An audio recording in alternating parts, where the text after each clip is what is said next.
Question दिया गया है y बराबर कोस x, x अक्ष से घिरे हुए भाग का क्षेत्रफल ज्ञात कीजिएगा जो 0 तथा 2 पाई के मध्य स्थित है। तो प्यारे बच्चों, बहुत इंपॉर्टेंट क्वेश्चन है। y बराबर कोस x भी है और y बराबर साइन x भी है। दो क्वेश्चन है इस टाइप के और 5 मार्क्स से कम ये क्वेश्चन आता नहीं है बोर्ड एग्जाम में। बहुत इंपॉर्टेंट क्वेश्चन है, इसको अच्छे से स्टडी कर लियो। देखो बच्चों, सॉल्यूशन पे आइएगा। y बराबर कोस x, इसका ना एक ग्राफ बनेगा प्यारे बच्चों। देखो ऐसे,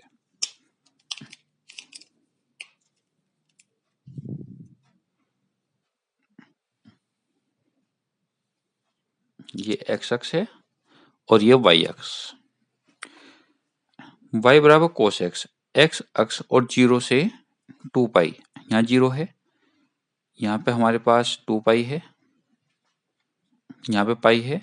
0 और 2 पाई के बीच में पाई बाई 2 और पाई और 2 पाई के बीच में 3 पाई बाई 2 ये होता है। अब देखो, अगर हम x की वैल्यू 0 लेकर चलें, x की वैल्यू 0, तो y की वैल्यू आएगी, cos 0 की वैल्यू 1 होती है। यहाँ पे 1 है सपोज और यहाँ -1 है। तो आपके पास अगर आप x की वैल्यू 0 लेकर चल रहे हो तो y की वैल्यू क्या आएगी 1।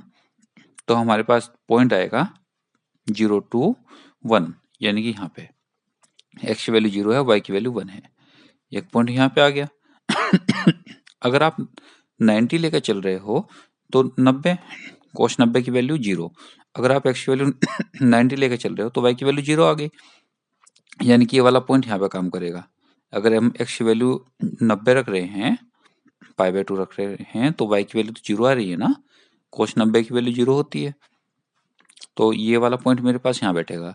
अगर x की वैल्यू आप पाई लेके चल रहे हो, 180 लेके चल रहे हो, cos 180 की वैल्यू -1 आती है। अगर x की वैल्यू आप पाई लेके चल रहे हो तो y की वैल्यू आपको -1 मिल रही है, यानी कि ये वाला पॉइंट बैठेगा आपका यहाँ पे।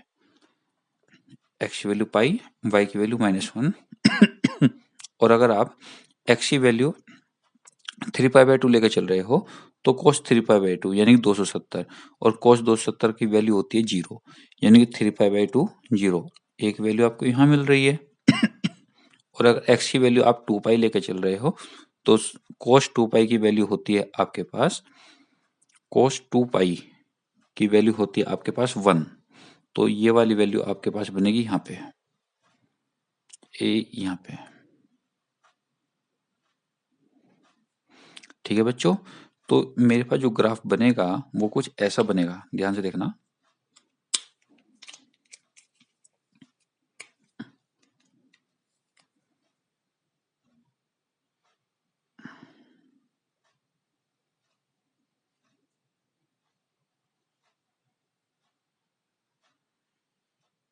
ऐसे इसको यहाँ पे मीट कर दो, तो आपको जो एरिया निकालना है वो इन सारों का एरिया निकालना है।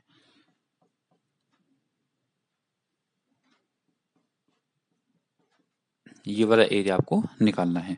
तो प्यारे बच्चों, ये cos x का ग्राफ होता है, ये ऐसे जाएगा ना। ये cos x का ग्राफ होता है। अगर कहता हूँ 0 से 3 पाई बाई 2 तो इतना, ठीक है, 0 से पाई है तो इतना है, 0 से पाई बाई 2 है तो इतना है। ठीक है बच्चों, अब इतना एरिया निकाल देना और उसको आप 4 से मल्टीप्लाई कर लेना, क्योंकि 4 है, 1 2 3 4, ये 4 हिस्से हमारे पास, तो 4 से मल्टीप्लाई हो जाएगा। ठीक है बच्चों, अब देखिएगा,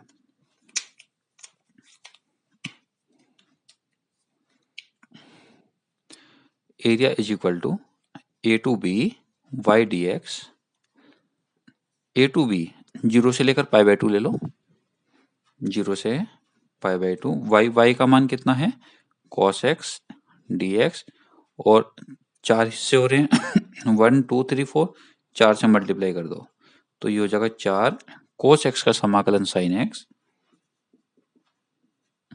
लिमिट है 0 टू पाई बाई 2, 4 ये हो गया sin 90 माइनस sin 0। 4 sin 90 का मान 1 होता है, sin 0 की वैल्यू 0 होती है, तो हमारे पास आंसर आएगा 4 वर्ग मात्रक। ऐसे करने हैं। सिंपल क्वेश्चन है और 5 मार्क्स से कम ये क्वेश्चन बोर्ड एग्जाम में नहीं आता। ठीक है प्यारे बच्चों, cos x का ग्राफ है ये अच्छे से समझ लेना। पहले पॉइंट निकाल लेंगे हम 0 से लेकर 2 पाई तक, उनके बीच में π/2 पाई 3π/2 और इन सब की वैल्यू जो है वो हमें निकालनी आनी चाहिए। तो जैसे जैसे आप x की वैल्यू रखेंगे ऐसे ऐसे y की वैल्यू आपको मिलती रहेगी। 0 पे y की वैल्यू 1 मिलेगी तो हमने पॉइंट यहाँ पे लगा दिया। π/2 पर y की वैल्यू 0 मिलेगी तो यहाँ पे आ गया। पाई पर y की वैल्यू -1 मिलेगी तो नीचे आ गए। 3π/2 पे 0 है और 2 पाई पे इसकी वैल्यू 1 होती है। तो ऐसे आपका ग्राफ बन जाएगा। ऐसे ही एक वीडियो और है इसमें, इसके बाद वो है y बराबर sin x। उसमें ना तो ये जो एक एरिया है वो हमारे पास 1 मात्रक है।